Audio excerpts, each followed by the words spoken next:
Apa hukum sholat menggunakan minyak wangi yang bercampur alkohol?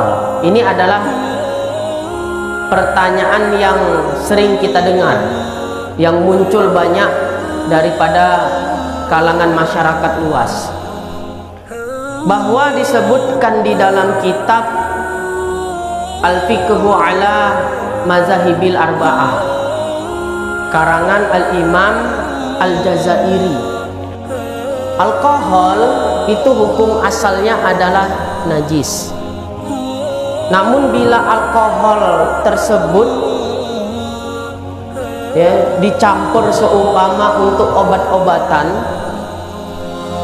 atau untuk penguat makanan, pengawet makanan, atau untuk penguat dari parfum, minyak wangi, maka status alkohol tadi dihukumi najis ma'fu, najis yang dimaafkan.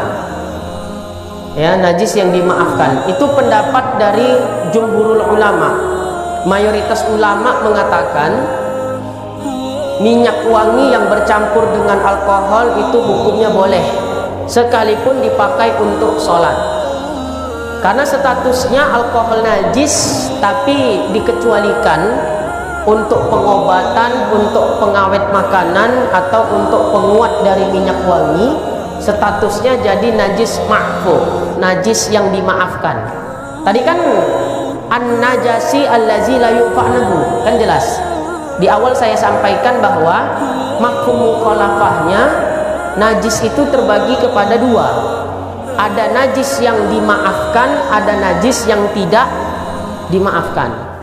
Jadi syarat sah sholat itu harus suci dari najis. Najis yang mana? Najis yang tidak dimaafkan. Berarti kalau najis itu tergolong najis yang dimaafkan, maka itu tidak masalah.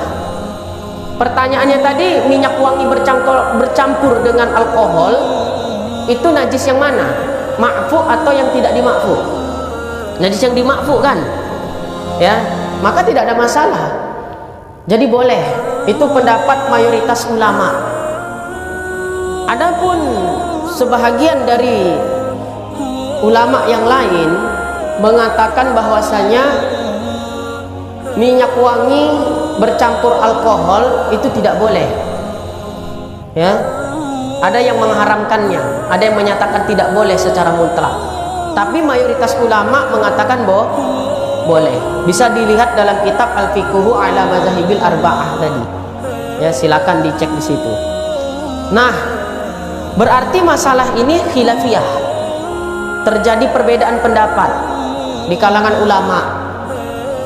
Maka kalau ambil jalan tengahnya, cukup bagi kita mengamalkan kaidah.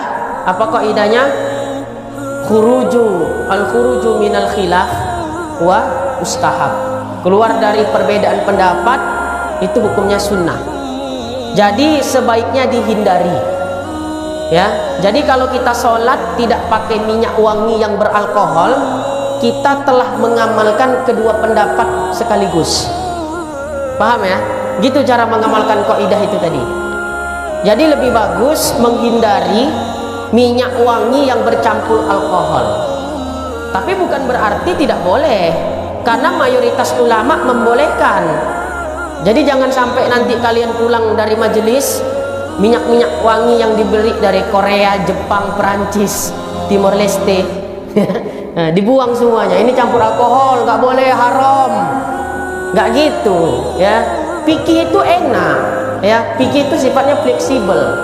Jadi nyantai aja, nggak usah kaget-kagetan dengan hukum ya, slow aja ya. Karena yang namanya fikih itu fleksibel, pasti ada khilafiyahnya. Jadi jangan kaku-kaku kali kita beragama, nanti orang awam malah sulit untuk mengamalkan agama ini.